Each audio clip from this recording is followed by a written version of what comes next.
वीर बाल दिवस, वो आंसू जो सदियों से नहीं थमते।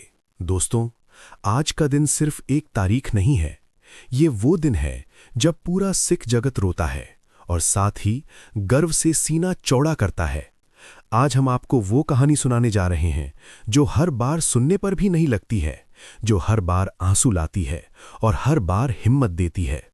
ये कहानी है 4 नन्हे बच्चों की, 4 राजकुमारों की, जिन्होंने दुनिया को बता दिया कि विश्वास से बड़ी कोई ताकत नहीं होती। अगर आप इस चैनल पर नए हैं तो अभी सब्सक्राइब कर लीजिए, बेल आइकन दबाइए, क्योंकि ये वीडियो सिर्फ एक कहानी नहीं, ये एक यात्रा है आपके दिल के सबसे कोमल कोने तक। चलिए, आंखें बंद कीजिए और 1704 के उस ठंडे दिसंबर में चलते हैं। कल्पना कीजिए, आनंदपुर साहिब, पहाड़ों के बीच बसा वो पवित्र शहर। वहां रहते हैं दशमेश पिता गुरु गोबिंद सिंह जी। उनके 4 बेटे हैं। सबसे बड़े बाबा अजीत सिंह जी, उम्र सिर्फ 18 साल, लेकिन कद काठी और हिम्मत ऐसी कि दुश्मन भी कांपते थे। दूसरे बाबा जुझार सिंह जी, 14 साल के, चेहरे पर अभी बच्चे जैसी मासूमियत, लेकिन हाथ में तलवार चलाते वक्त शेर जैसे। तीसरे बाबा जोरावर सिंह जी, सिर्फ 9 साल, छोटा सा बदन, लेकिन आंखों में गुरु का तेज। और सबसे छोटे बाबा फतेह सिंह जी, मात्र 6 साल के, वो नन्हे बच्चे जो अभी गोद में खेलते थे, माँ की लोरियां सुनते थे। और इन सब के साथ हैं माता गुजरी जी, गुरुजी की माँ। वृद्ध हैं, लेकिन हिम्मत ऐसी कि पहाड़ भी शर्माएं। ये पूरा परिवार एक साथ रहता था। सुबह अमृत वेला की कीर्तन, दिन में घुड़सवारी और तलवारबाजी की ट्रेनिंग, शाम को गुरुजी की लिखी बाणी सुनना। ऐसा लगता था जैसे स्वर्ग का कोई टुकड़ा पृथ्वी पर उतर आया हो। लेकिन दोस्तों, ये खुशी ज्यादा दिन नहीं टिकनी थी। मुगल अत्याचार और आनंदपुर की घेराबंदी। उस समय हिंदुस्तान पर शासन कर रहा था औरंगजेब। उसका एक ही मकसद था, पूरे देश को जबरन इस्लाम में बदलना। हिंदू मंदिर तोड़े जा रहे थे, सिखों पर जुल्म की कोई हद नहीं थी। गुरु गोबिंद सिंह जी ने 1699 में खालसा बनाया था। कहा था, सिख अब गुलाम नहीं, योद्धा है। ये बात औरंगजेब को चुभ गई।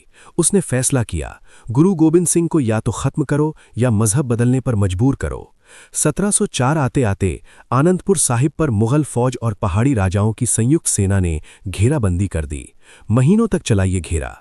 अंदर पानी खत्म, अनाज खत्म, दवाई खत्म। बच्चे भूख से रो रहे थे। माताएं अपने बच्चों को आखिरी रोटी खिला रही थीं।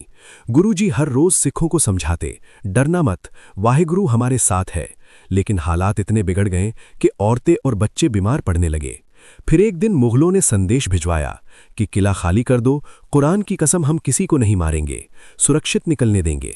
गुरुजी जानते थे कि ये झूठ है, लेकिन सिख संगत ने कहा, सद्गुरु जी, अब और सहन नहीं होता, बच्चों का बुरा हाल है। आखिरकार गुरुजी ने फैसला किया, रात के अंधेरे में किला खाली करेंगे। सरसा नदी की वो भयानक रात, 20-21 दिसंबर 1704 की रात। बर्फीली हवाएं, ठंड इतनी कि हड्डियां जम जाएं। गुरुजी ने सबसे पहले औरतों और बच्चों को निकाला। माता गुजरी जी ने छोटे साहिबजादों जोरावर और फतेह का हाथ थामा। सरसा नदी उफन रही थी, बर्फ का पानी, एक एक करके सब पार कर रहे थे। अचानक मुगलों ने हमला कर दिया। अंधेरे में तीर चल रहे थे, तलवारें चमक रही थीं, चीखें गूंज रही थीं। अफरा तफरी में माता गुजरी जी और छोटे साहिबजादे मुख्य दल से बिछड़ गए। गुरुजी ने पीछे मुड़कर देखा, उनके नन्हे बच्चे और मां गायब। उस पल का दर्द कोई पिता ही समझ सकता है। फिर भी गुरुजी ने हिम्मत नहीं हारी। बड़े साहिबजादों के साथ 40 सिख लेकर चमकौर की ओर बढ़े। चमकौर की अमर लड़ाई, बड़े साहिबजादों की शहादत। 22 दिसंबर 1704, चमकौर का कच्चा किला। बाहर 10,000 मुगल सैनिक, अंदर सिर्फ 40 सिख और गुरुजी। सुबह से लड़ाई शुरू हुई। सिख एक एक करके बाहर निकलते और दुश्मनों पर टूट पड़ते। फिर बारी आई बाबा अजीत सिंह जी की, 18 साल के जवान। गुरुजी ने पूछा, कौन जाएगा? बाबा अजीत सिंह ने कहा, पिताजी, मुझे जाने दीजिए। गुरुजी ने गले लगाया और आशीर्वाद दिया। बाबा अजीत सिंह बाहर निकले, तलवार चमकाई, सैकड़ों मुगलों को काटा। आखिर में तीर और भाले लगे, शरीर लहूलुहान, फिर भी मुस्कुराते हुए शहीद हो गए। गुरुजी ऊपर से देख रहे थे, दिल में क्या गुजरी होगी। फिर बारी आई बाबा जुझार सिंह जी की, 14 साल के, भाई की लाश देखी, आंसू नहीं बहाए। गुरुजी से आज्ञा ली, पिताजी, भाई को पानी पिलाने जाता हूं। बाहर निकले, वही वीरता, वही साहस, दुश्मनों के छक्के छुड़ाए, आखिर में शहीद। गुरुजी ने अपनी आंखों से दोनों बड़े बेटों को खोया। उस रात गुरुजी अकेले रह गए, सिर्फ 5 सिख बचे। सिखों ने कहा, सद्गुरु जी आप निकल जाइए, खालसा को आपकी जरूरत है।